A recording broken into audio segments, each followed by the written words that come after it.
Hey, what's up, folks? Welcome back to On Texas Football. Welcome back to Football Theory. I'm lifetime Longhorn Rod Babers. Pleased to be joined by my esteemed colleague and good friend, Jeff Howe. This is obviously this program brought to you by good friends over at Laura Baker and her team. We'll tell you more about the accomplished Austin Real's Laura Baker. We really are thankful and grateful for her and her team for sponsoring Football Theory. We'll tell you what we'll get into here because, Jeff, you were present at the media availability that Sark had most recently. And he talks about how the defense is ahead of the offense, which, by the way, I think is the case it should be the case anyway, at every level of football early on, because offense is about precision and execution and timing. But and Texas defense should be one of the best defenses in the country. But he talked about how the defense is making some plays and actually referenced that they're playing the ball better in the air in a lot of the 7-on-7 and team early on in training camp. Listen, I mean, Texas has 22 interceptions, I believe it was last year. Guys, they lost 10 of those with just Mukuba and Jahdae Barron. Those guys had 5 interceptions each. And for them to be playing the ball really better in the air right now, the question I kind of have for you is, do we think Texas can replicate or even come close to what they did last year with interceptions and even in takeaways, considering what they've lost on the defensive side of the ball? Yeah, it's going to have to be a few guys emerging as ball hawks that maybe we haven't fully seen that part of the skill set develop yet.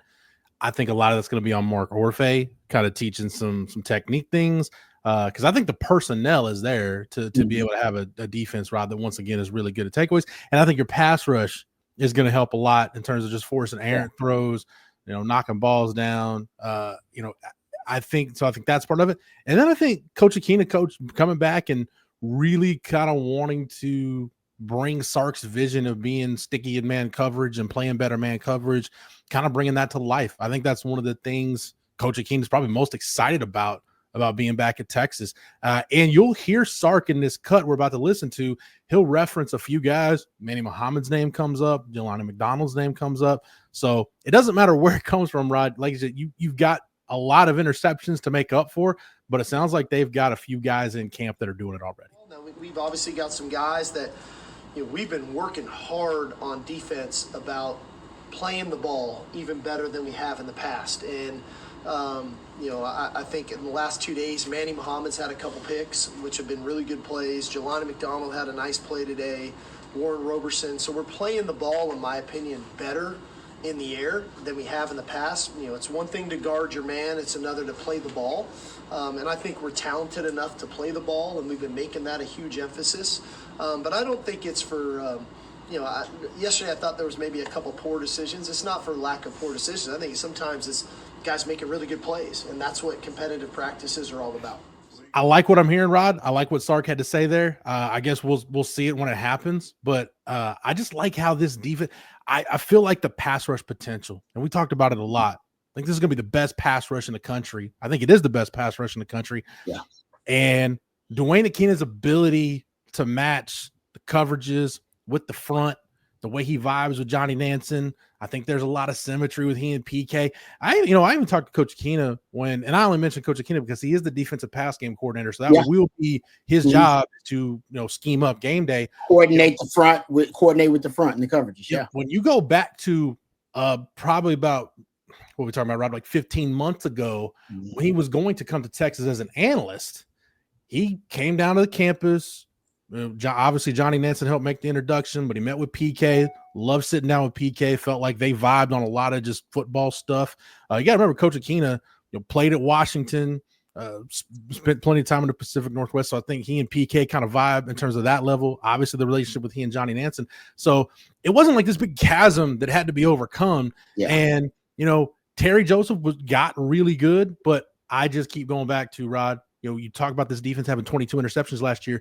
That's the most since the 2009 defense. And yes, that 2009 defense had phenomenal personnel, but what they also had, I don't know that I've ever seen a Texas defense that was better at tying a front with coverages the way Duane Akina and Will Muschamp did with that 2009 defense. Yeah, that's a great point. I mean, and it's something that I think is an underrated aspect of coaching, to have that synergy to be able to coordinate the front and the coverage and that trust between each other to be able to do that. PK had that when he was at Washington. And I think now I'm with you. I think it took a while for him. Terry Joseph was the pass game coordinator prior to. I think it took a while for them to sync up, but they really did. Obviously, in 2024, we saw that results. But getting back to what Sark said about certain players, and I'll give Sark credit because we've talked about this in recruiting, and I said, I think Sark and his staff have become wise, and they're just recruiting things that they can't coach or that nobody really can coach. Right? Mm-hmm. You recruit what you can't coach. It's something I've always said, and he does it with certain physical traits, but I think he's doing it now with certain skills. And I've always said about man coverage. I was like, man, if you want a guy that can play man coverage, they're doing that when they're young. We've talked about it. I saw Leonard Moore when he was in high school, and I told you, I was like, he's the best man coverage player I've seen on film in Texas. I don't know if I've seen a better one. Did it translate? Immediately translated. Guys you can play sticky man. You can do it early on. I started as a sophomore. Why? Because we played a ton of man coverage with Carl Boris. That's something I think that is programmed early into a skill set with a player, or you just kind of naturally gifted. You're just a man coverage guy. And I think they're starting to recruit what I call coverage specialists, guys who can just flat out cover. Also ball hawks. I've talked about this too. I know ball hawks exist. That is guys who naturally have it in their DNA, or it is programmed early to play the ball and to see and hunt ball. And that's all they do. I was not developed like that. I played the man. That's why I'm top 5 all time in PBUs. And I didn't have great ball skills. All right, that's part of it too. All right, but I played the man, and the man took me to the ball. But I played with guys like Derek Johnson. I played with guys like Nathan Vasher, and they are ball hawks. They see ball, hunt ball. All they think is ball. The man is actually just an indicator for them of where the ball may be. Yeah. But once they confirm that the ball is in their general area, they go attack ball, and they look to take the ball away. They believe they have a right to the ball. All right. They play like they have a right to the football, like it is mine. If it's 50-50, it's mine. If it's in the air, I have a right to it. Not every player plays football like that. Doesn't make you a bad player, just makes you a different player. I think they're recruiting those two types of players now. And that's maybe what we're seeing now is those guys, those young guys, whether it's a Jelani McDonald or, a Kobe Black or, what we're talking about there. I think it's those guys that are starting to make those plays on the football. The fun thing for me, thinking about the secondary, is we've broken it down a few times on the channel, right? I think with corners specifically, I think you got really kind of two types of corners. I think you've got your technicians. Your guys are going to rely more on technique and more instinctual football IQ, and then you got your physical freaks, right? You got your Nathan Vashers, your Quentin Jammers, Aaron Williams falls into that category. Guys are just like when you build a corner in a lab, that's what you want them to look like. I think Shockey Brown is another one of those guys. Like, 6 foot, long arms, 190 pounds. Yep, 100%. That's what I want my corner to look like. We know Manny Muhammad is a technician, but we haven't seen enough of Kobe Black.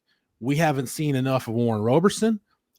We think we know Cade Phillips is. The testing numbers in high school and his background will tell you he probably fits into one of those physical freak, the physical freak category. But with the hamstring issue, he's just now getting to the point where I think we'll finally start to probably. I think after the first scrimmage, I think is when you'll probably. So if Cade Phillips is going to make a move, I think that's when he's going to do it. Grayson Littleton has been playing more at that star position, and we haven't seen really right enough of Jalen Gilbo at corner to really get a feel for what that skill set is going to be. Can he be a guy that's really good in man coverage? Is he going to be, I don't know that he's a physical freak, but can he be a technician? Can he be a guy that is a really good corner just based on football IQ and how he sees the game? So watching those corners develop skill sets, that was the exciting thing about Jahdae. Like if you look at Jahdae as a freshman and then from the time he left, like just to watch the football IQ, everything develop, phenomenal process. I'm excited about that with this group that they're kind of blank slates as far as I'm concerned, because Mark Orfe's seen him, Duane Akina's seen him, PK's seen him, but we haven't seen really what these guys bring to the table. Yeah, I'm with you. And the Jahdae thing is interesting because I always classified Jahdae, and when I was I used to do my back seven guys, you're either a disruptor, you're a technician, like you said. Ball hawk is one of my categories I throw guys into. And I always felt like he was a ball hawk, but at the nickel position, a star, it's tough sometimes for that to translate into actual like takeaways and interceptions. He was translated into splash plays and havoc plays. Remember, he had double-digit tackles for loss. Like, he'd get to the ball really quickly, diagnosing quickly. But when they moved in the corner, and I actually listened to an interview of him talking about this, his vision opened up. And he could see more, and then combining that with his instincts that worked really well at nickel, because everything happens faster there. So you have to be able to process quicker and diagnose quicker. It was easier for him because he had better vision, and as a football investigator, as I call him, he had more access to more clues to help solve the play, and he solved it a ton at that cornerback position. Even times when he wasn't even 3 of his 5 interceptions, guys, came where he was not the primary defender. He was like help defender. He was like looking at someone like, you know what, I can help out over here, and boom, and go make a play. Like, that's where he was. So I'm with you. Where do you replace that? And Mukuba too. He was also in that kind of next level category. Where do you replace that? I'm with you. I think Jelani McDonald, Malik Muhammad's guy. I think he can go from technician to ball hawk, but he's got to make more plays on the ball. And here's the last thing I kind of want to ask you a question about in terms of how do they either replicate what they did last year or improve on it and be better. Now, one of the reasons that I just brought up earlier, they do have, I think they're recruiting more ball hawks, and they're recruiting more of those freaks you talk about too, in the defensive backfield. So that will help you, all right? Just recruiting guys who have that ability and coverage specialists. But I will say, in my opinion, I think it's easier to make plays on a football in zone than it is in man. Yes. Yeah. And Texas plays a lot of zone, right? Texas 117th, 118th in man coverage rate, 117th in press coverage rate. I played a lot of press coverage. I played with Quentin Jam, who played a lot of press coverage. We didn't get our hands on a lot of interceptions because we were in press man coverage. Now, Texas doesn't play a lot of press. Texas doesn't play a ton of man. I think that's one of the reasons that they're actually making so many plays on the football. Their eyes are on the football and on the quarterback. So I will say that I do think that's why they still want to be very balanced in their coverages. So eyes on the football gets you more plays on the football.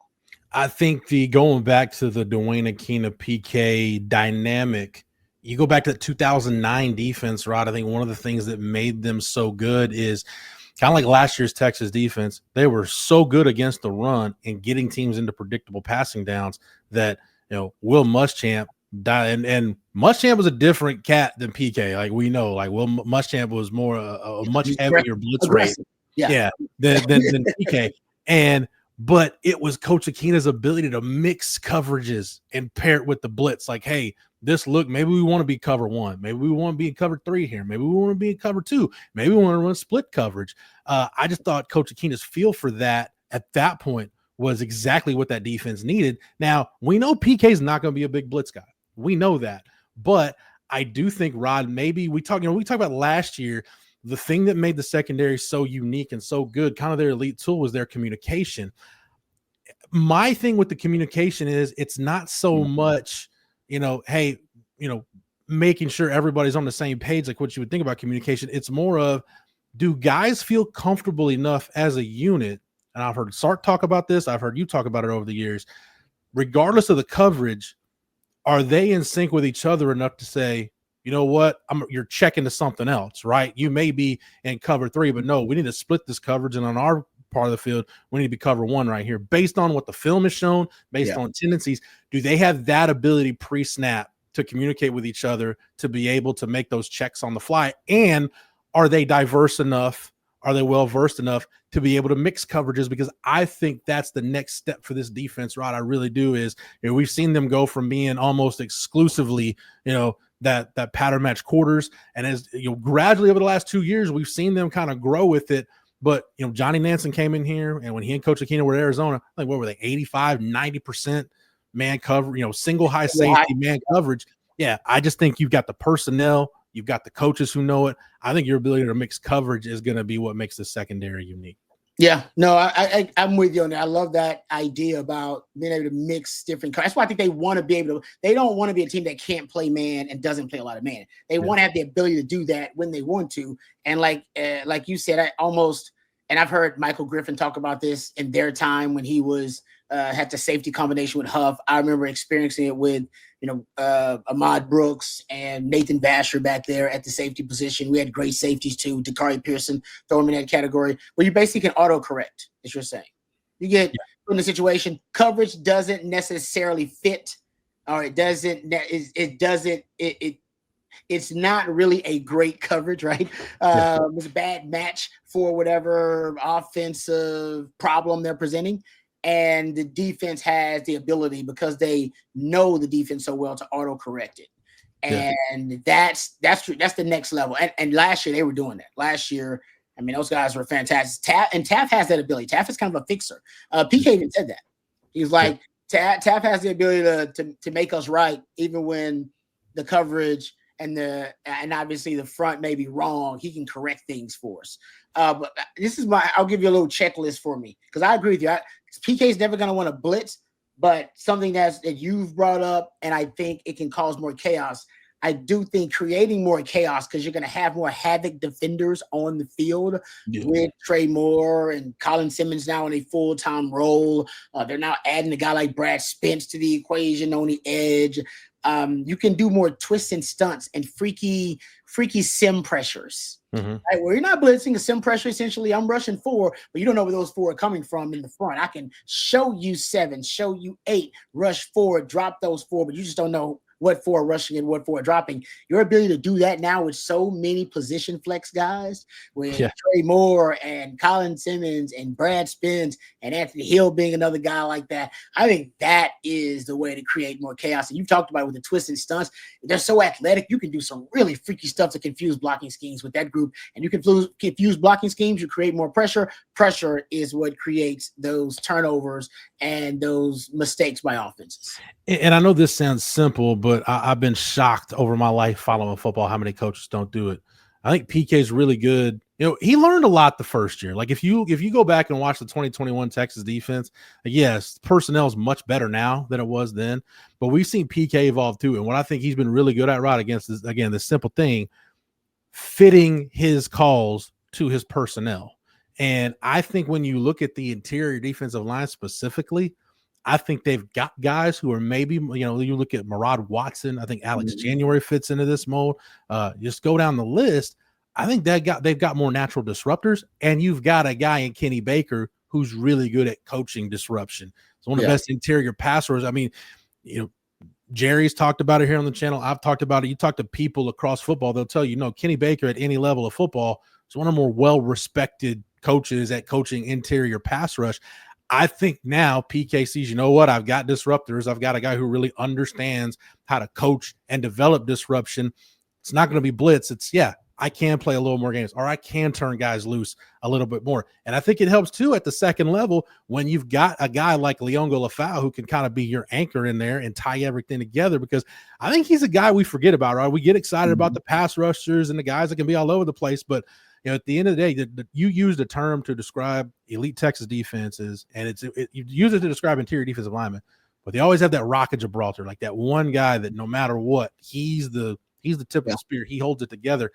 I think Leongo Lafau actually maybe for this defensive front, and I don't say this as a knock on him, since he may be the most static defender in the front, I think he's going to be the guy that holds the front together. Yeah, no, I agree with you about the static defender, because he's, everybody else is so multidimensional. Not to say he doesn't have layers to his game, but there are clearly defined dimensions with a guy like Anthony Hill. He can play on the edge for you and be elite, maybe elite off-ball linebacker. I'm with you about Leongo Lafau because he's a damn good player. And I think you need guys like that to help almost with the structural integrity of the defense.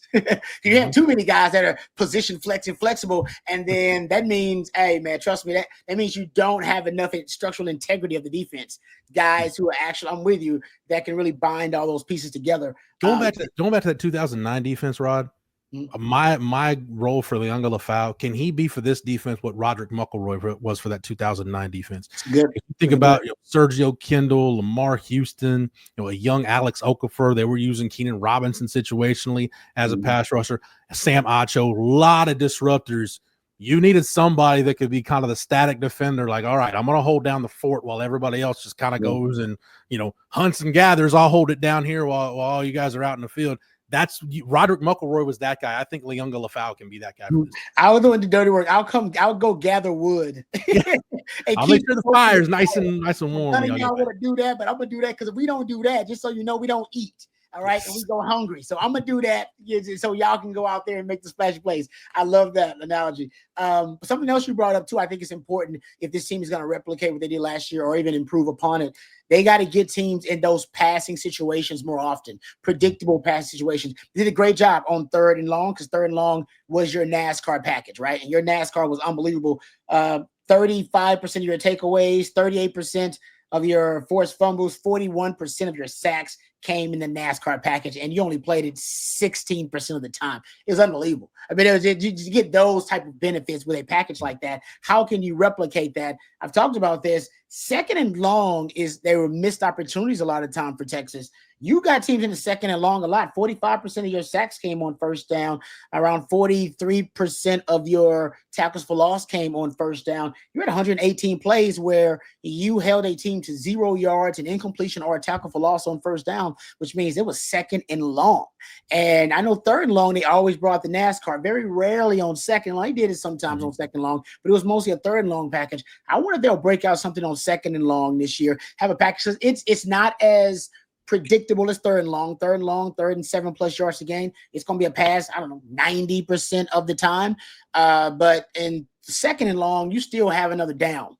So they're still just more balanced. Teams are probably throwing it 70+% of the time on 2nd and long, but still you have a chance for balance there. I wonder if they come up with a specific package that will help them reinforce the pass rush and their havoc defenders, because if you can get kind of what you got on 3rd down with that NASCAR package on 2nd down, there's no telling how good your defense can be, how many splash plays they can make. But you got to win on 1st down, which I'm sure they can do. But then what's your 2nd down package? 3rd down is NASCAR. Maybe 2nd down is your nickel NASCAR. Maybe it's a gap flex with Anthony Hill, Brad Spence, Colin Simmons and Trey Moore on the field at one time with 2 D tackles and a big nickel. I think that's another opportunity for Texas to really cash in, and maybe one of the reasons they're moving so many guys around.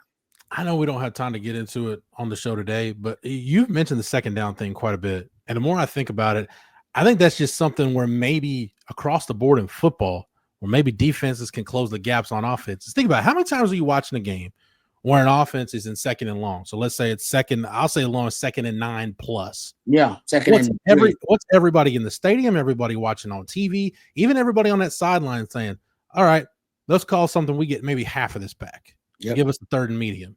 And how many times does the defense almost willingly just give up those 5-6 yards? Okay, what if as a defense you're dictating the terms of the game, and maybe you give up a 1st down there, or maybe it's a 3rd and short, but look at the other side. What if now, instead of 2nd and 9, we got a splash play. Now it's 3rd and 14. Now we know where we can unleash the hounds.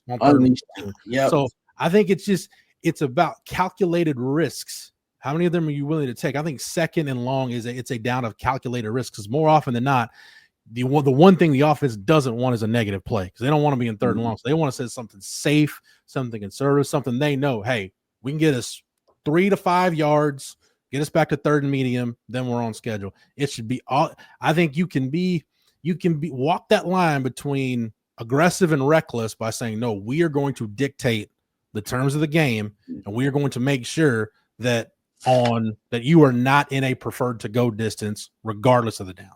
Yep. Yeah. I just think because you essentially, your havoc rate increased almost basically over 30% in your NASCAR package. I think your Texas Havoc rate was around 22% as a team. So it was really good on defense. And think about if you can start replicating something similar to that on a second down. Oh man, that's how you try to replicate what you did last year or improve upon it. So a couple of ideas, but it seems like the defense already ahead of offense, which we expect. But I think this defense has a chance to be special once again, like they did last season. All right, let's thank our fantastic sponsor, Laura Baker, before we end our program. We appreciate Laura Baker and her team for being a part of our team here at On Texas Football. Football Theory brought to you by accomplished Austin Realtor Laura Baker. Laura and the Andy Allen team at Keller Williams can handle all of your real estate needs in the Austin area. Laura is not only a diehard Longhorn fan, but a longtime Austin real estate expert. So give her a shout today if you have any concerns or questions regarding real estate in the Austin area. 512-784-0505. That's 512-784-0505. Or reach out at laura@andyallenteam.com. All right. Thank you very much to Laura Baker. And thank you, Jeff. Appreciate all of the expertise and the knowledge. Love these football theory conversations, especially as we creep closer and closer to football season.